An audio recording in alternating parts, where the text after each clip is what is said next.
کیسه ده به یو باچا اعلان وکړ چې که چا دروغ وویل د حکومت له لوري به 15 دیناره جرمانه کیږي. د دې اعلان په اورېدو د ښار خلکو د جرمانې د ویرې په خپل منځ کې د دروغو له ویلو څخه ډډه کوله. همدارنګه باچا او وزیر هم د څېړنې لپاره په بدله بڼه ښار کې ګرځېدل. په ښار کې له یو زیات شمېر وګړو څخه پوښتنې وکړې، خو هیڅ چا درواغ نه ویل. کله چې له یوه تاجر سره مخامخ شول او له هغه څخه د هغه د ژوند په اړه لاندې پوښتنې وکړې.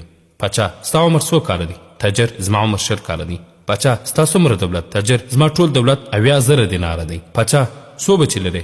تاجر: یو. له پوښتنو څخه وروسته باچا او وزیر د دربار په لور روان شول. پاچا خپلو چارواکو ته لارښوونه وکړه څو د هېواد د وګړو د کوایفو دفتر ورته راوړي. هغه مهال چې دفتر یې ولید نو بیا تاجر خپل دربار ته راوغوښت او هغه هم 3 پوښتنې بیا ترې وپوښتلې. تاجر بیا هم هغه ځوابونه ورکړل. د دې ځوابونو په اورېدو سره پاچا وزیر ته امر وکړ چې پر تاجر باندې 15 دیناره جرمانه ولیکي او په دولتي خزانه کې یې داخله کړه، ځکه تاجر 3 واړه ځوابونه د دروغ ویلو دولتي پاڼو کې د دې تاجر عمر 15 کاله، دولت یې تر 80,000 دیناره زیات او بچي یې 15 لیکلي دي. پاچا د تاجر څخه د دروغ ویلو سبب وپوښته. تاجر ویل: زما د ژوند 20 کاله په نیکۍ او ایماندارۍ تیر شوي او هماغه زه خپل اصلي عمر بولم او په خپل ژوند کې مې 80,000 دیناره د بېوزلو او ناچارو سره مرسته او جماعت کې خرڅ کړي. همدغه زه خپل دولت بولم او زما په 5 بچیانو کې 4 بې لارې وختل، یو بچی چې زما خدمت ته پاته سو او پر نیکه لار روان سو، نو زه هماغه یو بچی منم. پاچا وویل: یقینا